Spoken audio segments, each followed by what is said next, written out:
E aí, pessoal, eu sou o Felipe Moura e bora começar então a edição de artigos da comunidade da Brasil JS. E eu sou o Jadson Gomes e essa semana a gente vai falar aí sobre o Flutter, também vamos falar qual o site mais rápido dos times de futebol no Brasil aqui, Workerdom e AMP. Então vem com a gente.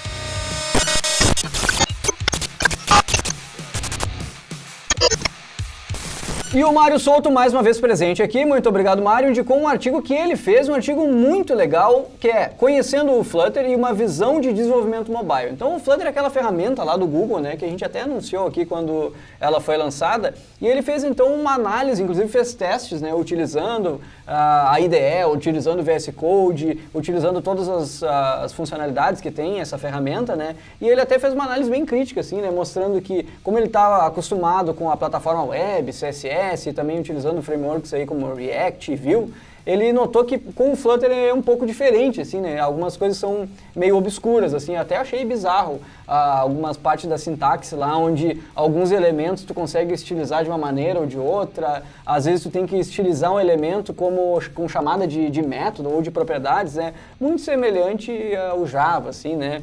Na construção de interfaces Java. Mas, claro, tem a parte de benefício ali, que ele não existe tudo que se tem lá com o React Native, ele explica ali no artigo, né? Eu não sabia, que no Flutter eles tiram uma camada, né, e faz direto no mobile mesmo, né, na plataforma do celular ali, Android no caso, né. Então é uma ferramenta que vale explorar, né, e ele mostra ali então com exemplos. Então vocês já podem dar uma testada lá, é só ler o artigo dele que vocês já vão conseguir fazer um projeto inicial aí com o Flutter se tiverem interesse.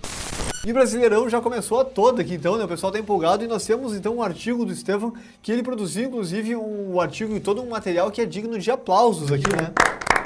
Muito bom. Ele escreveu um artigo que é muito extenso e explicando como é que foi que ele fez isso aqui. Ficou bem impressionante e a abordagem dele, eu acho que foi uma abordagem muito feliz, tanto para escrever quanto para a forma que ele fez para levantar esses dados, né? Ficou bem maduro ali. É um artigo bem extenso, mas que realmente é muito interessante. Tem um TLDR também, onde ele está, na verdade, navegando entre os sites de todos os times de futebol que estão participando do Brasileirão e vendo qual deles é o mais rápido. Então ficou bem interessante essa abordagem e é uma informação bem relevante, inclusive daqui a pouco rola até uma competição, né, entre os times aí do Brasileirão para ver qual que tem o site mais performático, mais acessível também, por que não? Então fica aí de novo mais uma vez um parabéns para o Estevão, ficou muito bom e espero ver mais projetos nessa linha, inclusive. Né? E é legal de comentar aqui que ele se inspirou naquele projeto do Jake Archibald, que a gente também mencionou aqui na Brasil JS algumas semanas atrás aí, que ele fez relacionado à Fórmula 1.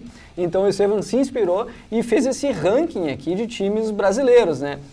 Eu sou gremista, não sou muito de futebol, assim, né, não acompanho, mas eu sou gremista e achei legal que o Grêmio está lá em primeiro lugar, né, então é o site mais performático do Brasileirão, de times do Brasil, é o site mais performático. Mas o que vale aqui é, em primeiro lugar, né, como o Felipe falou, parabéns aí pro Estevão e empresas que estiverem assistindo aqui, olhem lá o perfil dele, olhem lá o GitHub dele, ele inclusive no início do post ele deixa o currículo dele, que ele está procurando um trabalho.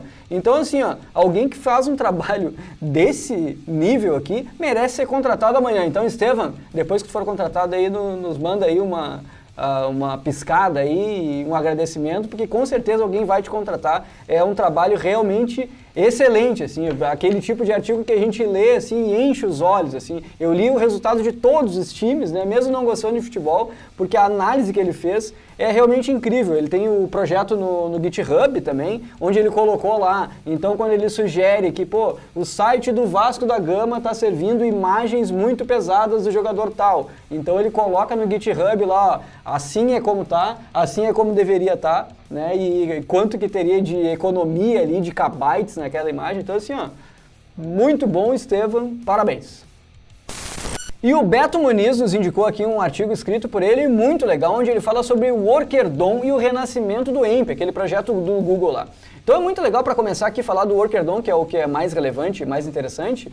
É uma API, então, o Workerdom, né, que foi criada, uma biblioteca na verdade, né, que foi criada pelo time do Google, pelo time do AMP, inclusive, né, e o que ele faz é o que o nome diz mesmo, é o DOM, só que funcionando num Worker.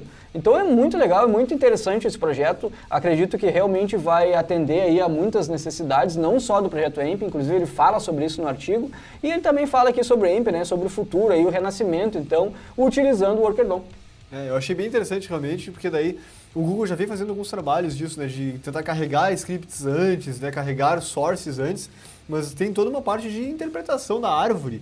E isso não adianta tu deixar sempre para fazer tudo no final, até porque a gente tem cada vez mais sites mais componentizados e isso acaba ficando pesado para o processamento, né? E isso aqui é realmente uma abordagem pensando nessa linha. É interessante ver esse tipo de tarefas, esse tipo de trabalho sendo desenvolvido numa área que a gente não vinha focando tanto. E é hora agora de te lembrar, então, que se tu tá gostando desse vídeo, tem que dar um like aqui pra gente saber disso, né? Clicar também no sininho pra receber as notificações, se não for o caso, e claro, se inscrever no canal se não tiver inscrito ainda. E a Brasil TS está presente em todas as redes sociais, então segue a gente lá que sempre tem conteúdo por lá. Também tem a loja da Brasil JS, né, que vocês podem encontrar produtos lá, camisetas, canecas e outras coisas. E essa semana, na verdade semana passada, a gente lançou a venda de ingressos da Brasil JS Conf, né? O primeiro lote Super Early Bird já esgotou, mas já tem um novo Early Bird e os produtos da loja aparecem no checkout, no carrinho com desconto, então aproveitem lá. E é hora do Felipe falar aqui mais uma vez sobre PWAs, né? Então nós temos aqui o Eduardo Rabelo indicando um artigo dele mesmo falando sobre como criar uma notificação de nova versão do site com a tua PWA. Então isso é uma situação realmente que acontece em vários casos. A gente cria um service worker ali, tem uma novidade no site e o usuário está com uma página antiga carregada há um tempo e ele não sabe que tem essa notificação, essa nova versão. Então essa aqui é uma forma da gente lidar com isso e avisar o usuário, olha só, tem uma nova versão dessa página, a gente só precisa que tu recarregue ela, né? E daí o usuário clica e tu mesmo pode recarregar. O Facebook faz isso, o Google faz isso, o Gmail faz isso. Então várias páginas que esperam que tu fique presente naquela página por muito tempo, acabam precisando lidar com isso. E esse artigo trata justamente de como a gente pode fazer para implementar essa funcionalidade. E o Thiago Celestino indicou pra gente aqui um quiz muito legal de CSS, na verdade tá lá no CodePen, né, um projeto que alguém fez lá, e eu vou confessar, né, todo mundo já sabe, mas eu fiz ali o quiz pra saber o quanto que eu sei de seletores CSS, nos primeiros eu acertei, que era tipo body, p, algumas coisas assim, daqui a pouco começou a complicar, tinha H2 til, não sei o que, nifchild, não sei o que, ali eu comecei a errar já todos e desistir no meio. Mas é muito legal fazer então esse quiz lá para saber o quanto vocês estão bem em seletores CSS, que é sempre muito útil, né? E o pessoal do Fábrica de Código nos indicou aqui então a quarta parte do vídeo de hands-on, né, no Ionic, seria o hands-on Ionic 4, inclusive, para iniciantes, e em que eles estão conversando sobre como salvar os dados no Ionic Storage. Então, para quem está utilizando o Ionic ou quem está começando a aprender a utilizar o Ionic, está aí aqui uma série de vídeos bem relevantes e mais uma etapa muito importante do processo de desenvolvimento com o Ionic. E chegamos agora naquele momento um pouco mais humorístico aqui da Brasil ATS, onde a gente tenta trazer um pouco de humor aqui com alguma tirinha aí do mundo web, e dessa vez a gente traz uma tirinha lá do Comet Strip. E a tirinha é mais ou menos assim. Tem duas pessoas conversando, né, ali, dois devs, e falam, parece que... Estão apontando para uma outra pessoa, né? Parece que ela tá meio para baixo, né? E o outro diz, realmente, acho que você tá certo. Aí ele diz, bom... já faz 3 meses desde que... Aí o outro, 3 meses já? Olha, isso é um tempo muito longo, né? E a outra pessoa lá, a mulher, né, outra dev tá meio cabisbaixa ali, até que corta pro próximo quadrinho, e depois ela entra na porta assim e aí diz... Ei pessoal, eu tava pensando, eu acho que eu tenho um problema de interface. E aí o outro responde, finalmente, né? A última coisa aí relacionada a front-end que a gente teve foi há 3 meses atrás, né? E a gente tava começando a ficar preocupado. É bem assim mesmo, né? Que quanto menos espera, surge um bugzinho, surge uma coisa importante para tu resolver, né, de front-end. E às vezes, inclusive, o pessoal menospreza o front-end, achando que bugs importantes são só no server, mas muito pelo contrário, né? São uma parte... acaba fortalecendo a outra, sem dúvida. E hoje em dia, né, inclusive aqui eles estão exagerando, porque 3 meses é impossível. Em um dia, se não tem alguma coisa relacionada ao front-end, ou trazer uma nova biblioteca para usar, um novo framework, ou sei lá, alguma coisa, né, a gente já estranha. E até pensando em performance e acessibilidade, tu tem que estar sempre melhorando mesmo, tem que estar sempre revisitando aquelas interfaces. E após o Jadson ter sido extremamente eloquente contando essa piada muito engraçada, a gente está chegando então aqui ao término da edição de artigos da comunidade, espero que tenham gostado, e um agradecimento especial aos 13 colaboradores que mandaram suas indicações lá no nosso GitHub. É isso aí, então nos vemos na semana que vem, até mais. Até lá!